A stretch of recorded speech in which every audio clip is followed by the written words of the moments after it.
85% of adults say they regularly experience stress, with half recognising that they are too stressed. We need to talk about anxiety. This autumn, we'll be looking at some of the different forms of anxiety and the issues that can be on our minds. Jesus had a lot to say about our mental well-being, and we believe his gospel is the very best solution to dealing with anxiety. Throughout my teenage years, getting stuck just watching porn and the addiction that had, I think, especially as a girl, it's not something that's talked about. I think as guys it can be jokey and it's not awkward to talk about, but as a girl, I think you take on that shame and you just want to hide it and you want to bury it and you want to bury it. And I think it just caused me to be so anxious in my relationships, my family, just even in myself. A lot of my friends were doing similar things to me, but it was never talked about. Porn wasn't it was never talked about within my girls' kind of friendship.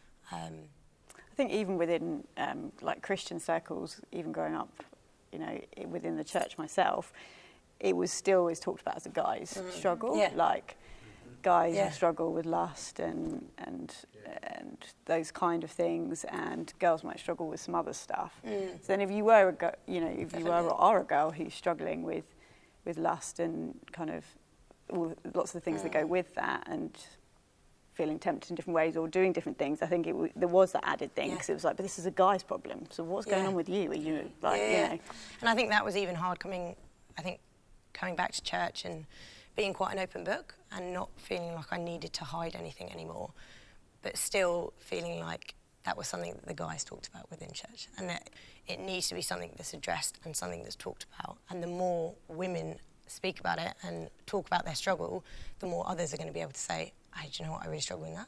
April, how was it for you, obviously having the background that you had? So you're now married, aren't you? I am now married, yeah. And having to bring that whole story and that whole situation that happened to you, how did that play out for you? I was literally thinking when you were saying that, it's like speaking it out, because obviously the first incident I had something that I remember when I was like 5, and then I had something I remember when I was like 12. That went on until I was 17 with a particular man, and someone prayed for me, and they said there's a real they were like, you've really been silenced. And it was true. It's true, you are, and especially when you've been groomed. That is what it's called, when you're groomed and stuff. You are silenced. And so, for a long time, it did take a while to really talk about it and to process all different things that happened, not just like one incident. One of the turning points was doing redemption at church, and I've described it to like non-Christian friends. I've said it's like group therapy. And that was amazing. I've had therapy before. I was on antidepressants for like 6 years, and I've been off them now for over a year because of redemption. Having a group of people that before, I don't think I'd met anyone that was in my group before, and so you could just be completely open.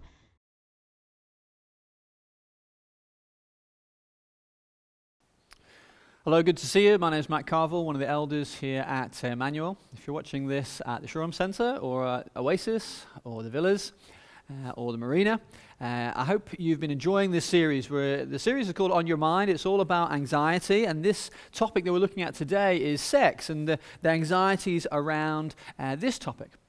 And when we look around our culture, I think in one sense it's not surprising that there is anxiety, worry, stress, disappointment, shame and guilt even when it comes to this topic, because all around us all the time, culture is sending us very confused and even conflicting messages about sex and what it is and what it's about and its importance to us. Sex is something that's very prevalent in the media that we consume, the things that we see on our screens, and you just have to look at statistics about pornography use to see how accessible it is and how desirable it is, and it's all around us all the time. And so in one sense we get the impression that in our culture sex is God, sex is everything. But in another sense, because of that explosion of the internet and social media, we're overexposed to it. And actually, it's reduced sex down. It's become something that's disposable. There's no sacredness to it. There's no mystery about it. And that's certainly the case for young people who are learning about sex from porn that's easily available. And there's no mystery about it. There's nothing hidden about it. We're overexposed to it as a culture. So is it God or is it disposable? Is it everything or is it nothing? We do feel whatever stage of life we're at, we feel a pressure to be sexually active, to give a appearance of being attractive and sexy. And so we feel that pressure. But also we're told that sex, well, it's just meaningless. It's casual. You can have sex with who you want, how you want, when you want. And it doesn't really mean too much, does it? So does it mean everything, or does it really mean nothing? And is it good or bad? Because in so many ways, it's celebrated. We want it as a culture. But in other sense, when we're confronted with it in the news and in that form of media, often it's the destructive side of sex that we see. So is it a good thing or is it a bad thing? Well, where we're headed and what the Bible has to say, I believe is tremendously good news for whoever we are listening to this and whatever experiences or not experiences we've had. We're going to start by watching an interview by a lady called Emma. I interviewed her last week, and she helps to explore this topic, but also tells her story. And through the experiences that she's had, actually talks about how Jesus brought healing and transformation to her life in a powerful way. So we're going to watch that now. Emma, it's great to have you here at Emmanuel. Thanks so much for joining us as we go through this series called On Your Mind, which is all about anxiety. You've not been here before. Why don't you start by just introducing yourself? Sure, thank you. It's great to be here. So I'm Emma. I'm from Beacon Church in Brixton, South London, led by Owen Hilton. My husband's on the eldership team there. I've got 3 kids, and at Beacon I lead the pastoral care team, which I absolutely love. Outside of Beacon, I co-lead a charity called Orchards. And at Orchards, we work with women who've experienced sexual exploitation. So that might be through prostitution, or that might be through trafficking for sexual purposes. Wow. So this series that we're doing is about anxiety, and obviously that's the personal anxieties about this topic of sex that we're thinking about this week might be one thing, but I think maybe people are also feeling increased concern or worries about our culture, and obviously the area that you work in with supporting victims of sexual exploitation. I wonder if you could just sort of comment on the scale and the prevalence of that in our nation. Yeah, sure. I think it's a complex topic. I think sometimes we have this idea that there's sex trafficking over here, and we have a consensus that that's bad, and there's prostitution over here, and women have chosen that. And actually, the reality is a lot more grey. So women might be trafficked into prostitution, groomed or pimped into prostitution or pornography. It's estimated that about 100,000 women are involved in prostitution in the UK. Figures can vary. 50% of them are likely to have entered before the age of 18. And then there isn't this magical moment when it becomes an empowered choice at the age of 18. Levels of violence and assault and sexual assault that women have experienced in whatever form of sexual exploitation is very high. There's typically a story of coercion at some point along the line, or a history of sexual or domestic abuse in childhood, care leavers. And even when there isn't an obvious person that is being coercive at the time, there can be other factors, such as poverty. I mean, across the sector this year, we've seen a number of women selling sex for the first time because of benefit changes, meaning they're left with a choice between homelessness and selling sex. A lack of housing is one of the biggest reasons for entry into prostitution, one of the biggest barriers to exit. There are multiple barriers to exit. That can be crippling. So at Orchards, we provide safe housing linked to a local church. It's 1-bed flats because we're looking to move people towards independent living. And then we have support plans that look at those other barriers to exit, so debt support and employment and training. And obviously in this series, you're looking at anxiety and mental health. And for women who've experienced sexual exploitation, trauma is incredibly pronounced. So things like flashbacks, anxiety attacks, post-traumatic stress disorder, very common. The stigma from unhelpful labels like prostitute can stick with someone, and they're left thinking, I'm worth nothing more. And so we also provide weekly counselling sessions with a Christian counsellor who specialises in sexual trauma. Wow. And that's one aspect of, I suppose, the destructive power of sex and how it's played out in our society. Thinking more widely as well, do you think we are living in a time where our society and culture is more sexualized? What do you think are the drivers behind that, and how do you think that's affecting people's anxiety and the way they think about this topic? Sure. I suppose we're seeing young people, particularly women and girls, from a very young age, being told your value is in your sexuality or your sexiness. And this, by the way, is what that looks like. But then conversely, if a girl in particular it behaves in a way that's in line with that identity, we then start to label, and that can internalize that message of, this is who you are, you're worth nothing more. And actually, that's not new. But I think what we are seeing now is that these things are playing out differently in social media. So we're seeing things like upskirting, taking an image up somebody's skirt and posting it online, revenge porn, posting intimate photos or videos online, and the threat of the shame from that sometimes results in suicide. Porn, increasingly prevalent, increasingly available at a very young age, through porn apps, and that can start to distort people's image of themselves, and it can start to affect people's experiences of intimacy. But we're also seeing widespread pushback on these things on social media, so things like #MeToo campaign, or the media attention that the lads chat in issue in Warwick. I'm not sure if you heard about that, but that kind of thing.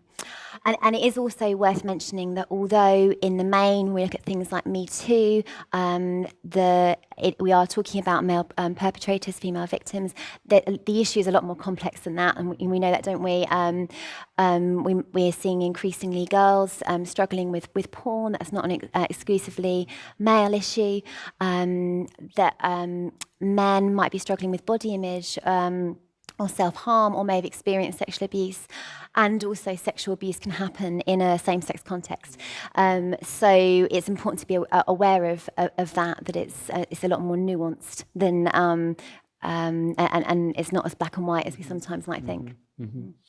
Yeah, and I think you touched on it there really. Often when this topic of sex hits the news, as it were, it's to do with all these negative things: sexual harassment, sexual assault, and as you say, with the Me Too movement. I'd just like to ask you to share something of your story and your experiences and how they have affected the way you have thought about things, thought about this topic, maybe affected your anxiety as well. Could you just share your experiences as well? Yeah, sure. I think it's probably important to say that I'm acutely aware that my experiences are very mild compared to a lot of the women I might have supported pastorally, or certainly at Orchards. I think it's important to acknowledge that. But those aren't my stories to tell. So I suppose for me, I grew up an atheist. I became Christian when I was 20. I'm now 36. My first sort of Me Too type experience, if you like, I was probably 13, but I would have looked a lot younger than that. And I remember being out shopping with a friend of mine, and a grown man came up to me and he said, "I bet you haven't been broken in yet. I'll break you in." And I remember feeling quite scared, quite disgusted, but I also knew what he meant. And I went to a girls' school in secondary school, but I was bullied during that time. So I left thinking there was something fundamentally wrong with me. And then at sixth form, I went from being in an all-girls school to an all-boys school. They let a handful of girls in. And so I went overnight from being one of the least popular people I knew to one of the most popular people I knew based on ratio. And I was surrounded by guys whose view of girls up to that point had been shaped by porn. And I was exposed to quite a lot of porn when I was at sixth form.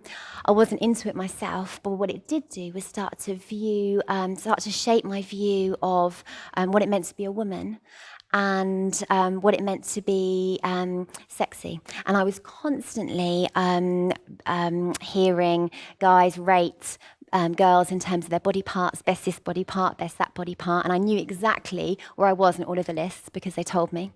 And my values started to become so skewed that after 2 years, I could check out girls quicker than most of my male friends, not because I was attractive, but because I was comparing myself part by part. And during that time, I was in relationships, and I remember one time a friend of my boyfriend told me that my boyfriend had cheated on me, and when I was upset, he forced himself on me. And I didn't fight, actually. I just kind of zoned out because it was easier to just kind of go numb. And I stayed numb. I stayed numb for a couple of years, and I had an eating disorder that was completely out of control. I really didn't care what happened to me. And then when I was 20, in my second year at uni, after a series of events of Jesus pursuing me, really, I got filled with the most amazing love I'd ever experienced. And I started, after I asked Jesus into my life, and I started the process of changing. But in terms of Me Too type things, not much immediately changed. So like many girls and many women from my early teens to mid-20s, I was constantly being beeped at when I was out and about, having people make comments about how I looked or things they wanted to do, maybe just being instructed to smile, being followed home. I've literally no idea how many times I've been groped by random men on public transport or just out and about. On several occasions, I've had men masturbate in front of me on public transport when I've been out and about. And I've had a few occasions where a situation has flipped, and I've had to fight my way myself away from somebody who didn't stop when I said no. And so that was my experience, even for the first few years of being Christian. Wow. Yeah. Wow. So tell us and describe to us how being a Christian and how God brought about some healing and change in your life. I think it was a process for you, wasn't it? It took some time. Yeah. So I think this didn't come up for me until I'd been Christian for maybe 4 years, as I was 24. And all of a sudden, the parts of me that had been numb, started feeling. And I felt really, really angry. So I remember being out for coffee with a female friend of mine, but all I could see was a guy on top of me. And I remember just inwardly screaming, "Get off." I remember being on the tube and seeing guys look at porn and wanting to punch them, but I didn't. And I remember saying, "God, why is this coming up now? It wasn't bothering me. Why is it coming up now?" And I heard him say that I'm bringing it up because I want to heal you. And so for a period of time, I met with a couple of women from my church. It's a different church. And we prayed. And I forgave the guys that hurt me, not because that meant it was okay, because it's not okay. I think we have to be very clear about that. But because God asked us to forgive, and also in surrendering that part of me to him, he was able to come in and heal me. And I encountered God's Father heart for me in that moment. I heard him say that to him, I was worth what he went through to get me back. And he healed my feelings of shame, that feeling of there's something fundamentally wrong with me, or I deserve this. And actually, just from praying with a number of women on these sorts of issues over the years, that's a very common thing. I deserve this. That feeling of there's something fundamentally wrong with me. And that feeling of shame can lock you in the memories and in the hurt because it hits at your identity. And so encountering the Father heart from that place of shame is the beginning of healing. And equally, I'm really conscious there may be some of us listening, if we're really honest, have been the cause of a Me Too type experience. And equally, that can bring up feelings of shame. That kind of, if you knew that about me, those feelings. And just would really encourage anyone, if that is coming up for you, there is grace. That there is grace to not just bury that back down again, but to give that to God, to know that is what Jesus died for, to receive his forgiveness. Maybe there's things we need to make right, but that doesn't have to continue being your story, and it's not who you are. And equally, if we're struggling with porn, that feeling of shame can trap us in the addiction, but that doesn't have to carry on being your story. So he healed me my feelings of shame. And then one day I heard him say, "And that's my sons you're hating." Ouch. See, I'd not had the best experiences of guys up till that point, but I began to develop a lot of all men are, all boys are negative thought patterns. And that wasn't in line with how God saw his sons who were made in his image. So I had to repent of that.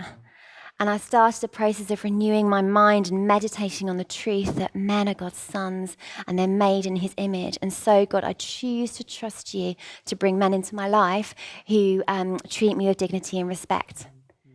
And do you know what he did? Not immediately, those same things are still happening. But he did. My church norm now is I'm surrounded by guys who treat me as a sister or a daughter or a mother. My husband does treat me with dignity and respect. So that was a big part of healing. I had to also renew my mind in the way that I saw women, because I was so used to comparing myself. And so I would find myself comparing myself to another woman and say, no, women are God's daughters and they're made in his image. Because you made me, I'm special, I'm valued, and so is she, and so I bless her. So renewal of the mind in terms of how we see ourselves, because we can take on, that can affect our identity, and how we see each other is a big part of healing. And then finally, in terms of anxiety, I think sometimes when we look at these stories, and it's important to hear the stories, because I think there's stories that haven't been heard, and it's important that we hear them, that we don't shy away, that we hear them and we start to say that is not okay, because then we start to bring change. But also, if we've had Me Too type experiences, we need to hear, but we need to be aware that we're not spending hours online, almost meditating on the stories, because we can then start to be overwhelmed by the darkness, rather than being overwhelmed by the one who overcame it. And so, as we're looking at these stories, and Me Too highlighted an issue, but it didn't show us how to navigate them to a place of healing or restoration. So we acknowledge them, and then we look back to Jesus, knowing that wherever we're coming from on these issues, that his love is enough, that his grace is enough, and that there is deep healing available in him. Oh, that's absolutely fantastic. Thank you so much just for sharing your story, and know it'll be a real help and encouragement to many. So thank you very much. Pleasure. Thank you for having me. It's a powerful truth what Emma was talking about there. Men as sons and women as daughters of God, being children of God. You see, when sex, as it so often is in our culture, is a commodity, something that's selfishly consumed, it dehumanizes. And actually, what's key to having clarity on this and actually breaking free from anxiety around this subject is actually knowing who we are in God. And so we're going to look at the Bible in Genesis chapter 1, the very first page of the Bible. I'm going to read verse 27 and then also the start of verse 31, because it's about restoring dignity and worth to us as human beings. So God created man in his own image. In the image of God he created him. Male and female he created them. And it goes on to say, and God saw everything that he had made, and behold, it was very good. Why is this relevant? How is this helpful when we're talking about anxiety and we're talking about sex? Well, the truth is that the anxiety, the stress, the worry, the doubt, the insecurity that we feel around this topic is actually not so much to do with the physical things that happen or don't happen in our lives, but how we interpret that and what that says about who we are. Identity is the real issue here. And maybe that's a surprising way to you for me to approach this, because as a church pastor, and you come to a church to hear talk about sex, you're probably expecting us to go to all the moral commandments in the Bible and come with a message that, well, if we see all these destructive habits in our culture, if people were just a bit better behaved, then everything would be okay. And we wouldn't have these anxieties, we wouldn't have these problems. And of course, the Bible does have much to say about the designed by God place for sex in a marriage between a man and a woman. And of course, that is part of it. But I think when we're approaching it from the anxiety angle, we have to think about it a little bit differently, because the truth is there are many people watching this who have tried with all their heart to be obedient to what God says about sex and are married and have God at the center of their marriage, but yet sex and their sex life is still a source of anxiety and worry. And that's real. And that's what many, if not all of us, experience. Why is that? Why is anxiety around this subject something that we all experience? It's because of what it says about who we are as people. What does the porn addict or the victim of sexual abuse or those who are single as well as those who are married, what do they all have in common? They all have the potential for their identity to be shaped by sex. Let me unpack that a little bit. For the porn addict, maybe they've got into it because of the excitement, the fantasy of that experience, but how's it left them? It's left them most likely feeling a sense of shame, worthlessness. They feel bad about who they are. That's what porn does to people.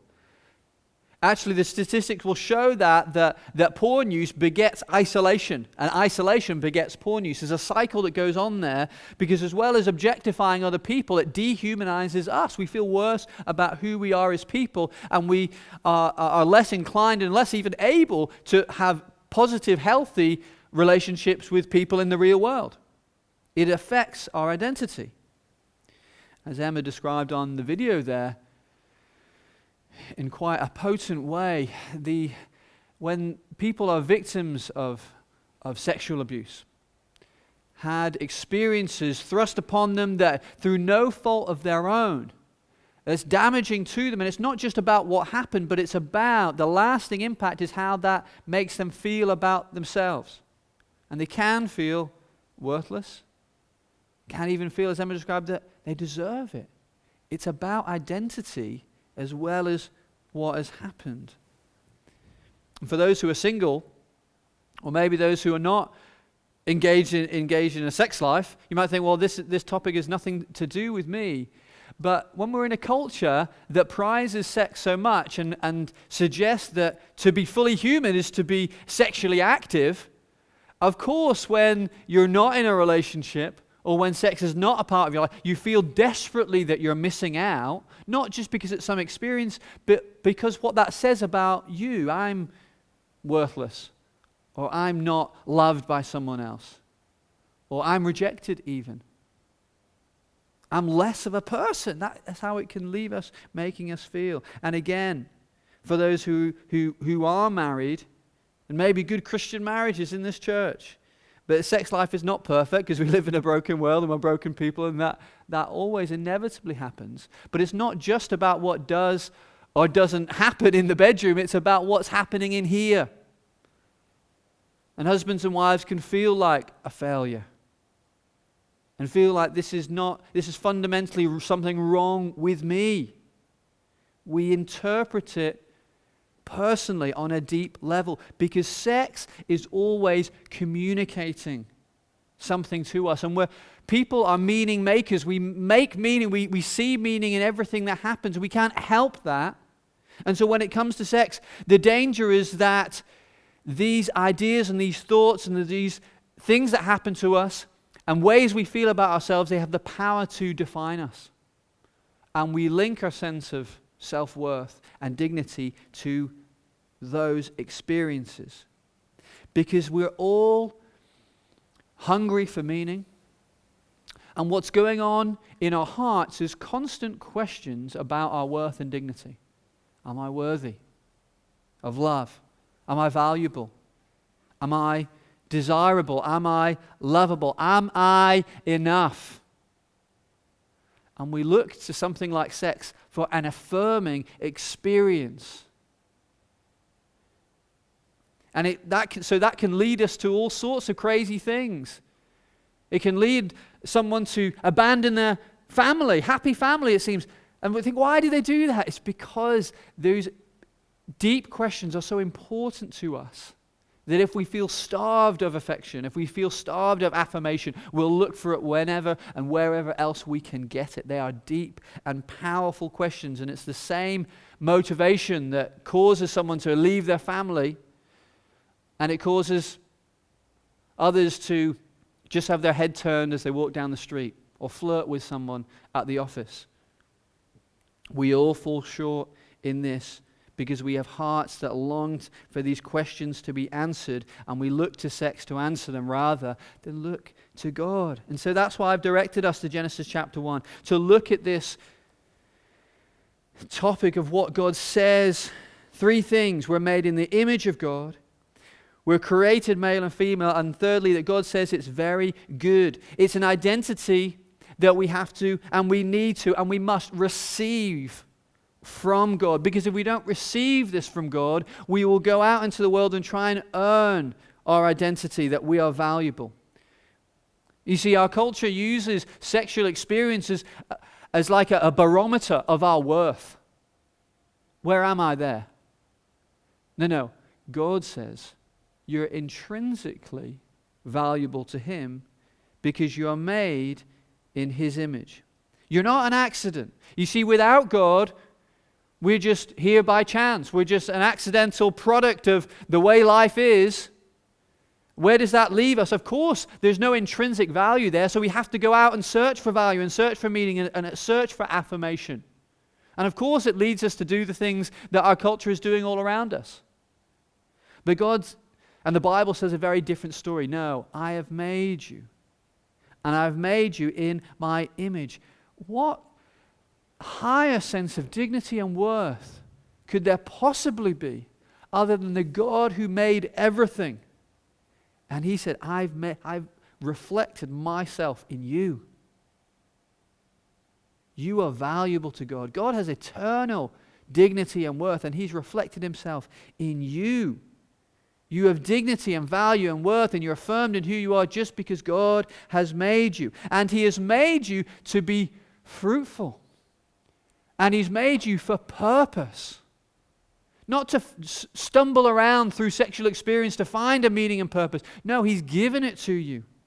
He's made you to build a legacy that lasts. And also He's made people to be reflective of Him as a community as well. And that's what we see now through Jesus Christ in the church, that a community shaped by who we are in God, as Emma was describing there, that we can treat one another with dignity and respect because we see each other with a new perspective. You are made in the image of God, I'm made in the image of God, and there's respect and there's dignity that comes from that. Our culture might define one another by our sexual experiences, but in the church, it doesn't matter if you're single or you're married. It doesn't matter if you're young or you're old. It doesn't matter what's happened to you. You can be, and God has made you to be a father or a mother or a brother or a sister and put you in a community that you can flourish in serving and loving one another in that. That's part of what it means to be made in the image of God. That is much more important. The one thing that the Bible says in Genesis chapter 1 is not good for man to be alone. It doesn't want us to be alone. It wants to be in community to express that love that He has overflowing in His creation. But the sexual revolution that we've inherited in our culture has created more loneliness. God puts the lonely in family, says the Bible. The second part is He's created us male and female. And this is so important, especially for us in the time in which we live now, because we are so confused about male and female. And there's many different aspects to that, but let me just focus on a couple. When we look to our culture to define what it means to be male and what it means to be female, it's no wonder that leads us to a sense of anxiety and insecurity, because that is constantly shifting. We have a multitude of messages. This is what it looks like to be a man. No, this is what it looks like to be a man. And that's true this week, and it might not be true next week. So who am I to be? What does it mean to be a man? What does it mean to be a woman? We don't know. We're making it up as we go along. And as Emma described on the video, again, what we can get locked into is comparison. Am I like them? Am I good enough? Are they successful at being who they're supposed to be? Well, I'll just be like them. But that just leads an endless cycle of anxiety as well. And even on a more personal level, there can be people in our lives that maybe we're supposed to be role models, fathers and mothers, and we look to them and think, if that's what it is to be a man, if that's what it is to be a husband or a father or whatever, I don't want to be like that. And when we see things in the news, we can even be ashamed of being a man or ashamed of being a woman or feel discouraged just in those identities. But again, God says, no, you receive your identity. You receive the fact that you are made the way you are by God. And this is so freeing. This is so releasing. Let me speak to the men and then let me speak to the women. Men, you're constantly in your mind thinking, what does it look like to be a man? And there are a million answers out there in the world. But God says to you, what does it look like to be a man? It looks like you. Because He's made you a man. God doesn't say in His word, well, this is what it means to be a man, so do this, this, and this in order to get there. No, He says you are a man with the things that you like and the way you think about the world and the way you are. But you're a man. It's not something that's achieved, it's something that's received. And the same for women. What does it look like to be a woman? If you're a woman, it looks like you. You are a woman. You don't have to strive for something else. You don't have to paint a picture of something else and try and be like that. No, Jesus says to you, through His word, you are a woman. You don't have to strive. You can breathe a sigh of relief, just as you are. It's received, not achieved in that sense. God is not careless with that. He's deliberate. You're male or female. It's not an accident. It's part of God's design. And He's not careless and He's not cruel. He's not setting us up to fail with these things. He's affirming us in who He has made us. That's what it means to be created in the image of God, male and female. See, so often sin distorts. Sin calls into question what God says to be true, and it dehumanizes. God gives us clarity, which brings us freedom. And so the third aspect of this is that God, in His creative wisdom, He stands back and He says, very good. Very good. Who God has made us to be in His image, God is saying, very good. We touched on this a few weeks ago when we were thinking about this topic of body image. So often we reflect on our lives and reflect on ourselves and we think, not good. This aspect of myself I don't like. But God is saying, no, we are made as good and very good, in fact. You know, I was thinking about this, and I was thinking for parents, do you speak to your children and tell them about their worth and dignity? This is so important for us. It's so important to get down to the eye level and look them in the eye and say, you are loved by me and by God. You have worth and value because of God has made you. You're not an accident. He cares about you. He loves you. He affirms you. And that is something wonderful for parents to do, and it's true. But I believe this is in part what Genesis 1 is about. God is stepping down to our eye level and looking us in the eye and saying, you're valuable to me. I've made you with worth, and I've made you with dignity. And wants us to receive the affirmation from Him. But you know what? It's so difficult sometimes to look God in the eye when He says that. Because when He's saying those words, very good, you're thinking, no. You're thinking, no, that doesn't apply to me. Because we're so aware of our brokenness, of our sinfulness, of the things that in our lives that are not good, the things that we think, the things that we say, the things that we have done and have happened to us. We know we're not very good. And you know what? God also knows that. And not only does He know that, He's done something about it as well. Because He's come into the world. Jesus Christ has come into the world to be who we could not be. We want to be, we long to be successful. We long to be enough. We long to be desirable to others and feel affirmed in that. But we fail and we fall short. And if people knew what was really in our hearts and in our minds, they'd reject us if they haven't already.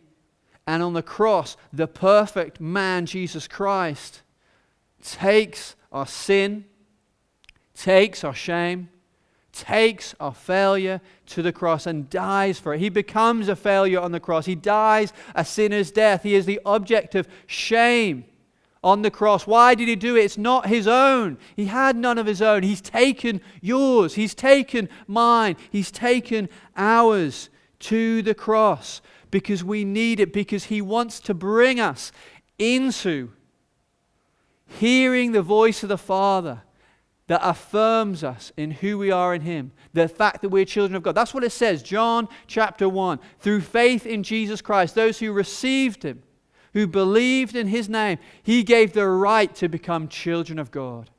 That is the end to striving. That is the end to anxiety and the beginning of our healing. It's knowing that we are children of God, loved, accepted, affirmed, valuable, dignified, having been forgiven and washed clean by the work of Jesus, to know that relationship with the Father. We don't have to strive for an identity. We receive it from Jesus. And for many in this room, you already have that and you need to be reminded of that today. For some of you, you're not even there yet and you need to come into it today through Jesus Christ so that this could be true of you. And I'll finish with this. God created you in his image. In the image of God, he created you. Male or female, he created you as you are. And God sees you now in Christ and proclaims over you, very good. He's covered your sin. He's given you, the Bible talks about a robe of righteousness to cover you so that you can be declared very good, accepted, loved, cherished by him. That is who you are in Jesus Christ. So come to him today. Come to him today, whatever situation or state that you're in. You need this forgiveness. You need this affirmation. You spend your whole life searching for it in other relationships and other people and other activities, but you will not find it, and it'll be an endless source of anxiety. Jesus offers it to you now to be received by faith. Come to him. Come to the communion table and receive Jesus' life, his death for you, so that you might have life in him and know that affirmation from the Father and his words are very good over your life.